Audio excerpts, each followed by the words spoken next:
this time, I would like to introduce our governor of the great Commonwealth of Massachusetts to deliver some remarks, a friend of veterans, a friend of families, and a leader of all who call Massachusetts home, our Governor, Charles D. Baker.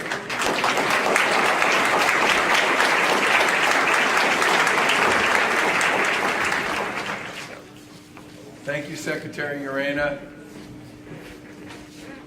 And thank you all for being here. But most importantly, thank you to the men and women who wear the uniform and serve our country and their families and keep us safe and keep us free. And today especially, on behalf of the people of the Commonwealth of Massachusetts, I especially want to thank, remember, and honor those veterans who served this nation and saved the world in World War II and their families.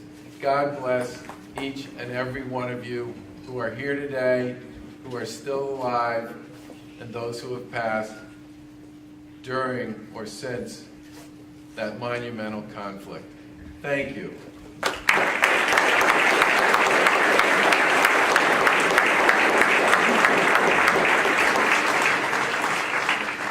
There's a very simple line I heard one time that for me says it all with respect to the work and the sacrifice that was made on behalf of this country in World War II. All gave some gave all.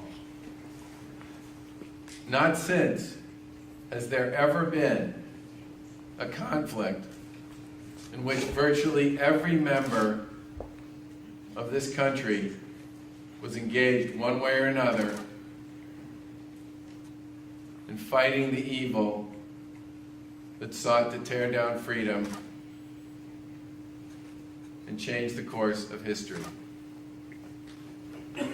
Now, I'm enough of an historian to know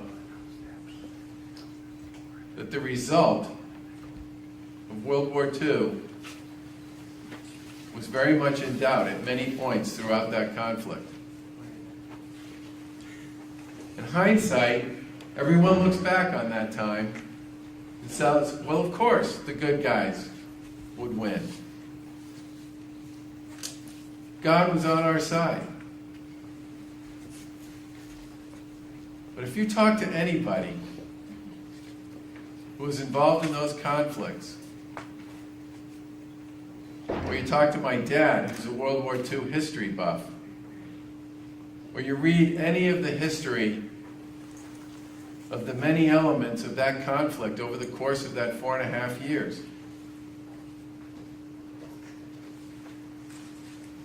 these were battles, and this was a war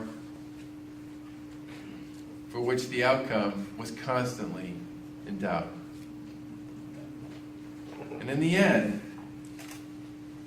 it was the courage, the bravery, the grit of the men and women who fought with the Allied forces, despite in many cases being outmanned and outmachined, who turned the tide. It was an extraordinary display at an extraordinary time. And it's important that we all take moments like this to recognize the significance of what was accomplished and to honor those and their families who saved our freedom. This was not a skirmish. This was not a theater. This was a fight across an entire globe about a way of life. And the fight was against an enemy that was wealthy, prepared and committed to do whatever it took to win. And all of us who have come since then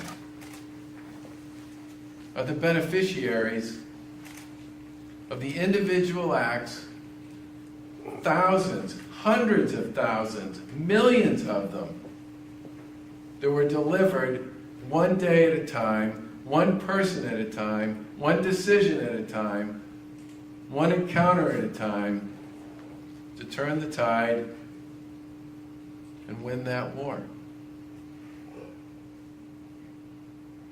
You know, I read a book a few years ago. It was called Flags of Our Fathers.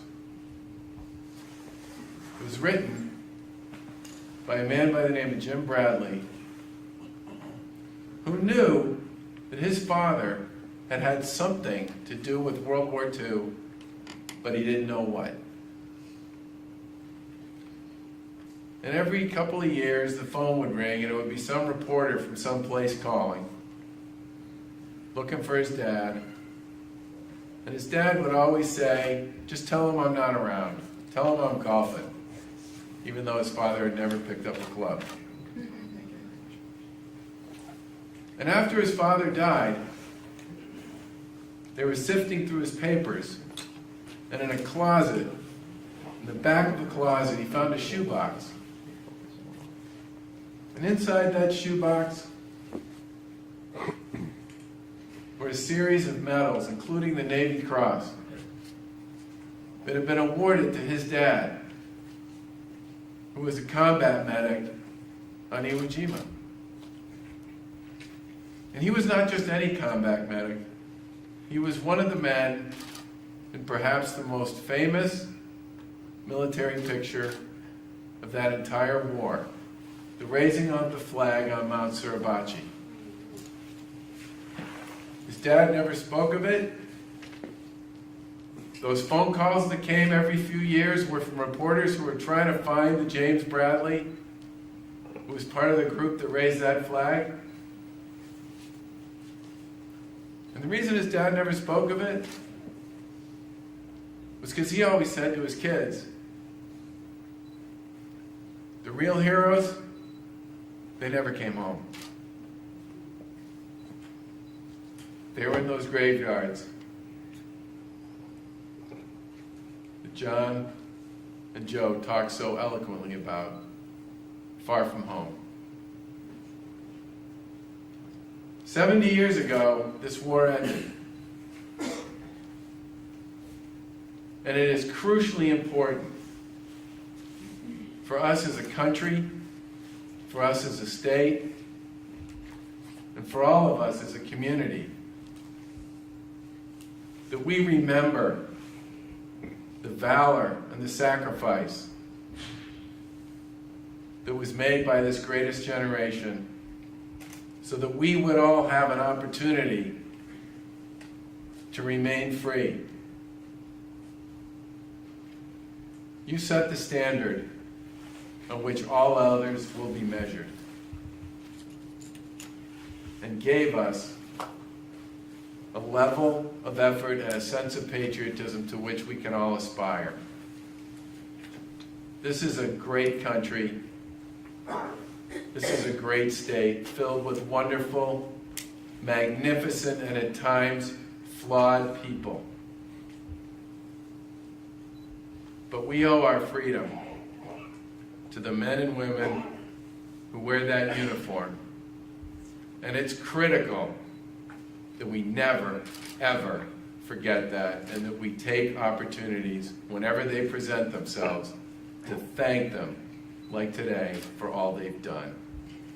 As your governor, I just want to say how grateful I am to serve, but more especially, how grateful I am to all of you. Thank you very much.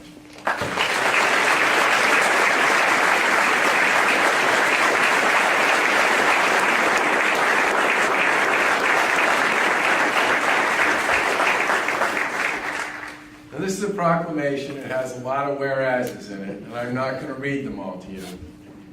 I'm just going to read the now therefore part, because that's the close. Now therefore, I, Charles D. Baker, Governor of the Commonwealth of Massachusetts, do hereby proclaim November 2015 to be World War II Veterans Appreciation Month, and urge all of the citizens of the Commonwealth to take cognizance of this event and participate fittingly, as you have today, in its observance. Thank you very much, and God bless you all.